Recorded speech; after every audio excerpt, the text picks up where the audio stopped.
Mumbai Indians পুনৰ এবাৰ পৰাস্ত। কলকাতা নাইট ৰাইডাৰ্ছৰ হাতত 24 ৰানত পৰাজয় বৰণ কৰিলে মুম্বাই ইণ্ডিয়ানছে আৰু এই পৰাজয়ৰ দ্বাৰাই চলিত IPL ছিজনত প্লে অফৰ পৰা বহিষ্কাৰ হ'লে মুম্বাই ইণ্ডিয়ানছে। প্ৰথমতে কলকাতা নাইট ৰাইডাৰ্ছে বেটিং কৰি 10 উইকেটৰ বিনিময়ত 169 ৰান কৰিছিলে। কলকাতা নাইট ৰাইডাৰ্ছৰ আৰম্ভণি ইমান ভাল নাছিল, ওপৰ জুপৰি উইকেটৰ ওপৰত উইকেট পৰি থাকিছিল আৰু 57 ৰানৰ ভিতৰতে 5টাকৈ উইকেট হেৰুৱাই 100 ৰানৰ ভিতৰতে অল আউট হোৱাৰ সম্ভাৱনা জাগি উঠিছিল কলকাতা নাইট ৰাইডাৰ্ছৰ। আৰু ঠিক তেনে সময়তে মনীষ পাণ্ডে আৰু ভেংকটেশ আয়াৰে দুয়ো মিলি ভাল এটা পাৰ্টনাৰশ্বিপ কৰিছিলে, যাৰ ফলত কলকাতা নাইট ৰাইডাৰ্ছে সন্মানগত স্ক'ৰলৈ আহিবলৈ পায়। মনীষ পাণ্ডে 42 ৰানৰ ইনিংছ খেলিছিলে আৰু ভেংকটেশ আয়াৰে অৰ্ধশতকীয় ইনিংছ খেলিও ইনিংছ বিল্ড কৰি গৈ আছিল আৰু ছিচুৱেশ্যন অনুযায়ী দলক আগুৱাই লৈ গৈ আছিল যদিও পিছলৈ 52টা বলৰ সন্মুখীন কৰি 70 ৰানৰ স্ক'ৰত ভেংকটেশ আয়াৰে আউট হৈছিল যদিও দলক সন্মানগত স্ক'ৰলৈ লৈ আহে। দুয়ো মিলি 83 ৰানৰ পাৰ্টনাৰশ্বিপ কৰিছিলে, যাৰ ফলত কলকাতা নাইট ৰাইডাৰ্ছে এই সন্মানগত স্ক'ৰলৈ আহিব পাৰিছিলে। প্ৰথমৰে পৰাই যি ব্যৰ্থতা লৈ গৈ আহিছিলে কলকাতাৰ বেটাৰসকলে আৰু কেৱল মাত্ৰ মনীষ পাণ্ডে আৰু ভেংকটেশ আয়াৰ দুয়ো মিলি এটা পাৰ্টনাৰশ্বিপৰ বাহিৰে পিছৰ শাৰীৰ বেটাৰসকলেও সম্পূৰ্ণৰূপে ব্যৰ্থ আছিলে। এজনৰ পিছত আৰু এজন আউট হৈ গৈ আছিলে, যাৰ কাৰণে কলকাতা নাইট ৰাইডাৰ্ছে কেৱল মাত্ৰ 169 ৰানৰ ভিতৰতে অল আউট হৈ গৈছিলে। অপেনাৰ বেটছমেন ফিল চল্টে কেৱল মাত্ৰ 5 ৰানৰ স্ক'ৰতে আউট হৈছিলে আৰু সুনীল নাৰায়ণেও এইখন মেচত 8 ৰানৰ স্ক'ৰতে আউট হয়। তাৰোপৰি অংকুশ ৰঘুবংশীয়ে প্ৰথম শাৰীৰ মেচকেইটাত ভাল খেলিছিল যদিও পিছলৈ ওপৰ জুপৰি ব্যৰ্থ হৈ আহিছে আৰু এইখন মেচতো কেৱল মাত্ৰ 13 ৰানৰ স্ক'ৰতে আউট হয়।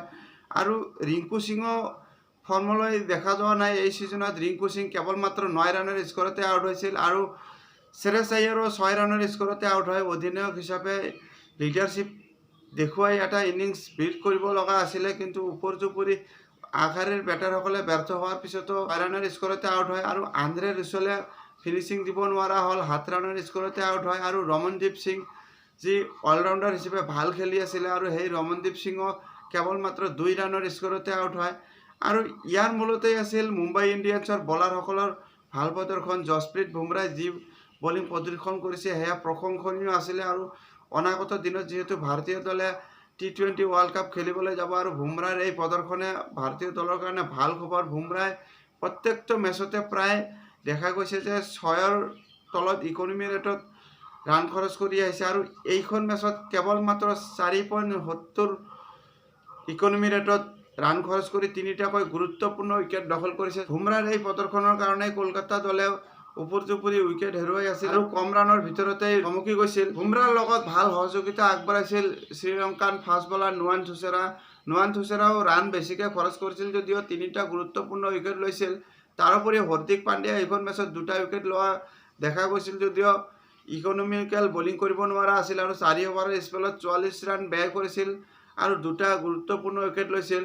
তাৰোপৰি পীয়ুষ চাওলাই মিডিল অভাৰত যি প্ৰেছাৰ মেইনটেইন কৰিব লাগে বিৰোধী দলক, সেই কামত সম্পূৰ্ণৰূপে দায়িত্ব লৈ কাম কৰা দেখা গ'ল। পীয়ুষ চাওলাই 3 অভাৰৰ স্পেলত কেৱল মাত্ৰ 15 ৰান ব্যয় কৰিছিলে আৰু উইকেট এটা লৈছিল যদিও ৰিকোয়াৰ্ড ৰেট কেৱল মাত্ৰ 5 আছিলে আৰু 170 ৰানৰ লক্ষ্য আগত লৈও মুম্বাই ইণ্ডিয়ানছে ওপৰ জুপৰি উইকেট হেৰুৱাই আছিলে আৰু এটা সময়ত মুম্বাই ইণ্ডিয়ানছৰো কেৱল মাত্ৰ 71 ৰানৰ ভিতৰতেই 6টাকৈ উইকেট হেৰুৱাইছিল আৰু মুম্বাই ইণ্ডিয়ানছেও 100 ৰানৰ ভিতৰতেই অল আউট হোৱাৰ সম্ভাৱনা দেখা গৈছিল যদিও পিছলৈ সূৰ্যকুমাৰ যাদৱ আৰু টিম ডেভিডে দুয়ো মিলি 49 ৰানৰ এটা ভাল পাৰ্টনাৰশ্বিপ কৰিছিল আৰু ইয়াৰ ফলতে মুম্বাই ইণ্ডিয়ানছে সন্মানগত স্ক'ৰলৈ আহিবলৈ পায় আৰু 169 ৰানৰ লক্ষ্য আগত লৈ মুম্বাই ইণ্ডিয়ানছে কেৱল মাত্ৰ 145 ৰানৰ ভিতৰতে আটাইকেইটা উইকেট হেৰুৱাইছিল আৰু 24 ৰানত পৰাজয় বৰণ কৰিছিলে। মুম্বাই ইণ্ডিয়ানছৰ হৈ সূৰ্যকুমাৰ যাদৱে 35টা বলৰ সন্মুখীন কৰি 56 ৰানৰ অৰ্ধশতকীয় ইনিংছ খেলিছিলে। তাৰোপৰি টিম ডেভিডে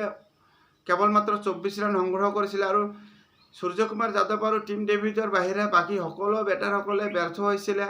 ঈশান কিষাণে 13 ৰানৰ স্ক'ৰতে আউট হৈছিল আৰু ৰোহিত শৰ্মাই কেৱল মাত্ৰ 11 ৰান সংগ্ৰহ কৰিছিলে। তাৰোপৰি নমান ধীৰেও 11 ৰানৰ স্ক'ৰতে আউট হৈছিল আৰু তিলক বৰ্মা মিডিল অৰ্ডাৰত ভাল খেলা দেখা গৈছিল যদিও এইখন মেচত 4 ৰানৰ স্ক'ৰতে আউট হৈছিল। নেৱাল বাডেৰাও যিকেইটা চান্স পাইছিলে ভাল খেলিছিল যদিও এইখন মেচত 6 ৰানৰ স্ক'ৰতে আউট হয় আৰু অধিনায়ক হাৰ্দিক পাণ্ডিয়া কেৱল মাত্ৰ 1 ৰানৰ ভিতৰতে আউট হয়। এটা সময়ত হাৰ্দিক পাণ্ডিয়াৰ হাতত ভাল চান্স আছিল সূৰ্যকুমাৰ যাদৱৰ লগত ক্ৰিজত থাকি ভাল এটা সহযোগ আগবঢ়াই ইনিংছ বিল্ড কৰাৰ চান্স আছিল যদিও হাৰ্দিক পাণ্ডিয়াই ব্যৰ্থ হয় আৰু 1 ৰানৰ স্ক'ৰতে আউট হয়। মুম্বাই ইণ্ডিয়ানছৰ বলাৰসকলৰ দৰে কলকাতা নাইট ৰাইডাৰ্ছৰ বলাৰসকলেও ভাল প্ৰদৰ্শন কৰিছিলে। আজি মিচেল ষ্টাৰ্কে প্ৰথম পাৱাৰ প্লেৰ ভিতৰতে ব্ৰেক থ্ৰু দিছিলে আৰু মিডিল অভাৰত স্পিনাৰসকলে যি বলিং প্ৰদৰ্শন কৰিছিলে, বৰুণ চক্ৰৱৰ্তী আৰু সুনীল নাৰায়ণে দুয়ো মিলি যি বলিঙত পাৰ্টনাৰশ্বিপ দেখুৱাইছিল, সেই পাৰ্টনাৰশ্বিপৰ বলতেই ওপৰ-চুপৰি উইকেট হেৰুৱাইছিল আৰু দুয়ো মিলি নিজৰ নিজৰ স্পেলত 22 ৰানকৈ খৰচ কৰি দুটাকৈ উইকেট লৈছিল আৰু স্পিনাৰৰ 8 অভাৰৰ স্পেলত কেৱল মাত্ৰ 44 ৰান ব্যয় কৰি 4টা গুৰুত্বপূৰ্ণ উইকেট লৈছিল, যাৰ কাৰণে মিডিল অভাৰত মুম্বাই ইণ্ডিয়ানছে খেলত আৰু উঠি আহিব পৰা নাই। আৰু মিচেল ষ্টাৰ্কে মেচখনত 33 ৰান ব্যয় কৰি 4টা উইকেট লৈছিল আৰু মিচেল ষ্টাৰ্কক ফৰ্মলৈ উভতি অহাৰ দেখা গৈছে।